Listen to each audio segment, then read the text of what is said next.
In this video tutorial, we are going to take a look at how to design company profile contact us page using Elementor, step by step. So let's get started. So from your WordPress dashboard, go to Pages and select Add New. Here first enter your page title as Contact Us, then go to Page Attributes and select Elementor Canvas for templates. Then click on Publish button. Then click on this Edit with Elementor button. Now select this folder button and here you are on Pages section. Go to Blocks and from here search for Contact.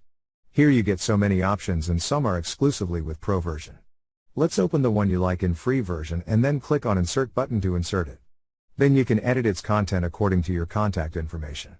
Insert your location, phone number, email, etc. Just click on this Edit button and insert your text in this left panel. You can also change your map location, zoom in or zoom out. Then insert your social media links in Follow Us section.